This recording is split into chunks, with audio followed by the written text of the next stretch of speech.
إن الحمد لله نحمده ونستعينه ونستغفره ونعوذ بالله من شرور أنفسنا ومن سيئات أعمالنا من يهده الله فلا مضل له ومن يضلل فلا هادي له وأشهد أن لا إله إلا الله وحده لا شريك له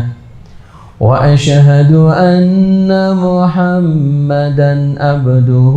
ورسوله أما بعد فإن خير الحديث كتاب الله وخير الهدي هدي محمد صلى الله عليه وسلم وشر الأمور محدثاتها وكل محدثة بدعة وكل بدعة ضلالة وكل ضلالة في النار. أعوذ بالله من الشيطان الرجيم. بسم الله الرحمن الرحيم.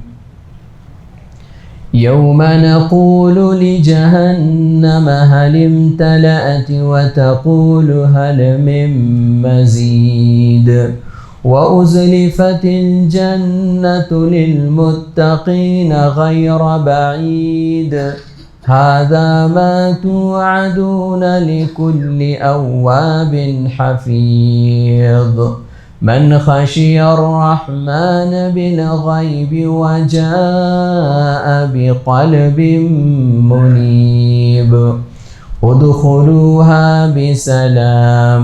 ذلك يوم الخلود لهم ما يشاءون فيها ولدينا مزيد وكم أهلكنا قبلهم من قرن هم أشد منهم بطشا فنقبوا في البلاد هل من محيص إن في ذلك لذكرى لمن كان له قلب أو ألقى السمع وهو شهيد ولقد خلقنا السماوات والأرض وما بينهما في 6 أيام وما مسنا من لغوب فاصبر على ما يقولون وسبح بحمد ربك قبل طلوع الشمس وقبل الغروب ومن الليل فسبحه وأدبار السجود واستمع يوم ينادي المناد من مكان قريب يوم يسمعون الصيحة بالحق ذلك يوم الخروج إنا نحن نحيي ونميت وإلينا المصير يوم تشقق الأرض عنهم سراعا ذلك حشر علينا يسير نحن أعلم بما يقولون وما أنت عليهم بجبار فذكر بالقرآن من يخاف وعيد. وقال تبارك وتعالى واعلموا أنما أموالكم وأولادكم فتنة وأن الله عنده أجر عظيم. رب اشرح لي صدري ويسر لي أمري واحلل عقدة من لساني يفقه قولي رب زدني علما. محترم حاضرین جمعہ، قابل احترام ماؤں اور بہنوں، ہر قسم کی تعریف و توصیف، بڑائی و بزرگی اس اللہ رب العالمین کے لیے لائق و مناسب ہے جو تنہا اس کائنات کا معبود برحق ہے۔ درود و سلام ہو نبی آخر الزماں جناب محمد مصطفیٰ صلی اللہ علیہ وسلم پر، جنہوں نے اللہ تبارک و تعالیٰ کے حکم سے اسلام جیسے سچے اور اچھے دین کو مجھ تک اور آپ تک ویسے ہی پہنچایا جیسے اللہ تبارک و تعالیٰ نے پہنچانے کا حکم دیا تھا۔ محترم حاضرین جمعہ، خطبہ مسنونہ کے بعد قرآن مجید سورۃ الانفال کی ایک آیت کریمہ میں نے آپ کے سامنے تلاوت کی ہے۔ جو آیت کریمہ میں نے آپ کے سامنے پڑھی ہے، اس آیت کریمہ میں اللہ تبارک و تعالی نے ارشاد فرمایا کہ لوگوں جان لو، تمہارے مال اور تمہارے اولاد تمہارے لیے فتنہ ہیں، تمہارے لیے آزمائش ہیں۔ وَأَنَّ اللَّهَ عِندَهُ أَجْرٌ عَظِيمٌ۔ اللہ تبارک و تعالی نے کہا کہ یہ بھی جان لو کہ اگر تم آزمائش میں پورے کھرے اترے، آزمائش کے تقاضے کو اگر تم نے پورا کیا تو اللہ تبارک و تعالیٰ کے پاس جو اجر تمہیں ملنے والا ہے وہ اجر بہت ہی زیادہ عظیم ہے۔ محترم حضرات، دنیا کے عظیم ترین نعمتوں میں سے ایک بہت بڑی نعمت اولاد ہے۔ اللہ تبارک و تعالیٰ نے ایک دی ہے تب بھی بڑی نعمت ہے، اللہ تبارک و تعالیٰ نے 2 دی ہے تب بھی بڑی نعمت ہے، اللہ تبارک و تعالیٰ نے 10 دی ہے تب بھی بڑی نعمت ہے۔ آپ خود غور کریں کہ انسان کو اس دنیا کے اندر سب سے بڑا انعام اگر کوئی چیز مل سکتا ہے تو وہ نبوت کا درجہ ہے۔ حضرت ابراہیم علیہ السلام نبی ہیں، پیغمبر ہیں، تقریباً لگ بھگ 80 سال تک بے اولاد رہتے ہیں۔ حضرت زکریا علیہ السلام نبی ہیں، پیغمبر ہیں، اور بڑھاپے کے مرحلے تک پہنچ چکے ہیں، پھر بھی بے اولاد ہوتے ہیں۔ ایسا نہیں ہے کہ نبوت کے مل جانے کے بعد اولاد کی خواہش مر جاتی ہے، اولاد کی خواہش ختم ہو جاتی ہے۔ نبوت ہے جو صرف اللہ تبارک و تعالیٰ کی دین ہے، لیکن نبوت کے ملنے کے بعد اولاد کی نعمت ایک نبی کو بھی اس سے محرومی قبول نہیں ہے۔ آپ جانتے ہیں، آپ کو معلوم ہے، اللہ تبارک و تعالیٰ نے قرآن مجید کے اندر حضرت زکریا علیہ السلام کے بارے میں یہ بات بتائی کہ حضرت زکریا علیہ السلام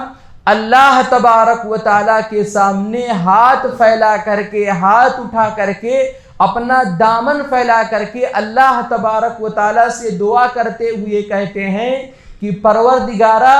مجھے ایسی اولاد عطا فرما، یرثنی و یرث من آل یعقوب، جو میرا وارث بن سکے اور آل یعقوب کا وارث بن سکے، یعنی میرے آبا و اجداد سے نبوت کا جو سلسلہ چلا ہے، پروردگارہ اس سلسلے کو آگے بڑھا۔ تو دیکھو، اولاد یہ ایک بہت بڑی نعمت ہے، اور انبیاء علیہم السلام کو اس نعمت سے محرومی یہ قبول نہیں ہے، اور اسی لیے ہم اور آپ دیکھتے ہیں کہ انبیاء علیہم السلام کو نبوت ملنے کے بعد جو سب سے بڑی نعمت ہے، نبوت ملنے کے بعد وہ اللہ تبارک و تعالیٰ کے شکر گزار تو ہیں، لیکن اولاد کے فکر میں اللہ تبارک و تعالیٰ کے سامنے اپنے ہاتھوں کو پھیلا رہے ہیں، اپنا دامن پھیلا رہے ہیں کہ پروردگارہ مجھے اولاد عطا فرما، مجھے اولاد عطا فرما۔ تو اولاد یہ ایک بہت بڑی نعمت ہے، لیکن اس اولاد کے سلسلے میں ایک بہت بڑی بات جو مجھ کو اور آپ کو ہمیشہ یاد رکھنی چاہیے کہ یہ اولاد جہاں بہت بڑی نعمت ہے، وہیں پر یہ اولاد ایک بہت بڑی آزمائش ہے۔ آپ جانتے ہیں، آپ کو معلوم ہے، پیارے نبی صلی اللہ علیہ وسلم نے والدین کے بارے میں فرمایا کہ ہما جنتک و نارک، تمہارے اپنے والدین تمہارے لیے جنت بھی ہے اور تمہارے لیے جہنم بھی ہے۔ اور بالکل یہی بات پیارے نبی صلی اللہ علیہ وسلم نے اولاد کے سلسلے میں بھی یہی بات بتائی کہ تمہارے اپنے اولاد تمہارے لیے آزمائش کا ذریعہ ہیں، تمہارے لیے جنت بھی ہو سکتے ہیں، جہنم بھی ہو سکتے ہیں۔ آج بڑے افسوس کے ساتھ کہنا پڑتا ہے کہ ہم نے اور آپ نے والدین کو وہ درجہ دیا کہ ہمارے والدین ہمارے لیے جنت بھی ہو سکتے ہیں، ہمارے لیے جہنم بھی ہو سکتے ہیں، لیکن آج ہم نے اور آپ نے اس سبق کو بھلا دیا کہ ہمارے اپنی اولاد ہمارے لیے آزمائش کا ذریعہ ہیں۔ محترم حضرات، ہم اور آپ اگر یہ چاہتے ہیں کہ ہم اس دنیا سے جانے کے بعد لوگ ہمارا نام اچھے سے لیں، لوگ ہم کو یاد کریں، لوگ ہم کو دعائیں دیں، تو ہمارے لیے ضروری ہے کہ ہم اور آپ اپنے پیچھے ایسی اولاد کو چھوڑ کر کے جائیں جو نیک ہو، صالح ہو۔ کیا ہوگا؟ آپ نیک اولاد چھوڑ کر کے جائیں گے، صالح اولاد چھوڑ کر کے جائیں گے تو کیا ہوگا؟ اس کا فائدہ یہ ہوگا کہ آپ کی اولاد کو دیکھ کر کے لوگ آپ کو یاد کریں گے، لوگ حوالہ دیں گے کہ دیکھو یہ فلاں گھرانے کا بچہ ہے، یہ فلاں گھرانے کا بیٹا ہے، یہ فلاں گھرانے کی بیٹی ہے، یہ فلاں گھرانے کی لڑکی ہے۔ ایسی اولاد ہم اور آپ اپنے پیچھے چھوڑ کر کے جائیں جو ہمارے لیے نیک نامی کا سبب بن سکے۔ اور اگر آپ نے اپنی زندگی کے اندر صرف نام کمایا اور اپنے بچوں کی تربیت اچھے طریقے سے نہیں کی، نیک اولاد ہم نے اور آپ نے اپنے پیچھے نہیں چھوڑا، تو یہی اولاد میرے لیے اور آپ کے لیے ذلت و رسوائی کا سبب بنے گی۔ لوگ کہیں گے، ہماری اولاد کو دیکھ کر کے کہیں گے، یاد کریں گے اور کہتے ہوئے کہیں گے کہ دیکھو، گالی دیتے ہوئے کہیں گے کہ دیکھو اس کا باپ کتنا بڑا اچھا آدمی تھا لیکن یہ تو بڑا ظالم نکلا۔ اس لیے محترم بھائیوں، ہم اور آپ اس دنیا سے جاتے ہوئے ایسی اولاد کو چھوڑ کر کے جائیں جو اولاد نیک ہو، صالح ہو۔ پیارے نبی صلی اللہ علیہ وسلم نے فرمایا، اولد صالح یدعو لہ، نیک اولاد چھوڑ کر کے اس دنیا سے جاؤ گے تو تمہارے اپنے اولاد کی نیکیاں ان کے لیے بھی نیکیاں ہوں گی، اور تمہارے تربیت کرنے کی وجہ سے وہی نیکیاں تمہارے حساب میں برابر لکھی جائیں گی۔ اور یہی اولاد جس کو آپ نیک بنا کر کے چھوڑ کر کے جاؤ گے، جب یہ اللہ تبارک و تعالیٰ کے سامنے ہاتھ اٹھائے گی، اللہ تبارک و تعالیٰ کے سامنے اپنا دامن پھیلا کر کے آپ کے حق میں دعا کرے گی، تو یاد رکھو جنت کے اندر آپ کے درجات بلند ہوتے جائیں گے۔ مسند احمد کی روایت ہے، پیارے نبی صلی اللہ علیہ وسلم نے فرمایا کہ عالم برزخ میں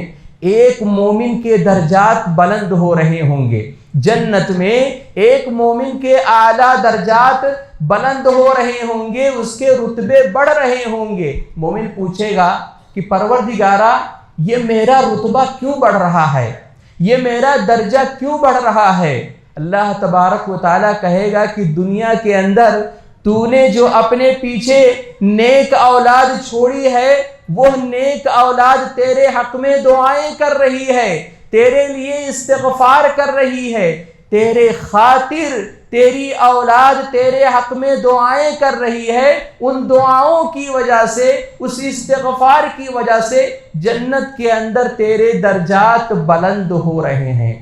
اس لیے بہت ضروری ہے کہ ہم اور آپ اپنے پیچھے اپنی اولاد کو نیک بنا کر کے چھوڑ کر کے جانے کی فکر کریں۔ یہ ہماری اپنی دینی بھی ضرورت ہے اور دنیاوی بھی ضرورت ہے، اور ملک کے حالات تقاضا بھی کرتے ہیں کہ ہم اور آپ اپنے ان قوم کے بچوں کو اپنے دونوں ہاتھوں سے سنبھالیں، اپنے ان بچوں کو اپنے سینوں سے لگا کر کے ان کی تربیت کریں۔ یاد رکھو، مستقبل بہت ہی زیادہ خطرناک نظر آتا ہے، بہت ہی زیادہ خطرناک نظر آتا ہے۔ ہمارے ان بچوں کی سیدھے طور پر آزمائش ہونے والی ہے، ہمارے ان بچوں کی سیدھے طور پر ان کے ایمان کی آزمائش ہونے والی ہے۔ ہم نے اگر ان بچوں کی تربیت نہیں کی صحیح انداز سے، صحیح طریقے سے، ہم نے اور آپ نے ان بچوں کی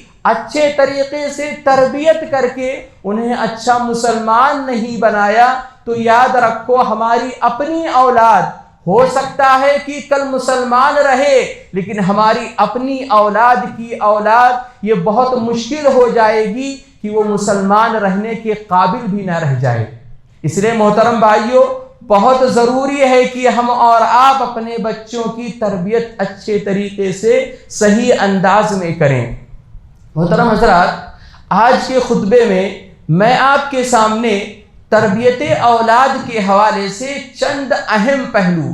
بہت ہی اہم پہلو کی طرف رہنمائی کرنا چاہتا ہوں، اور ان پہلوؤں کو ہم اور آپ سنیں اور سن کر کے اپنے بچوں کی تربیت ویسے کرنے کی کوشش کریں۔ محترم حضرات، سب سے پہلے ہم اور آپ یہ سمجھ لیں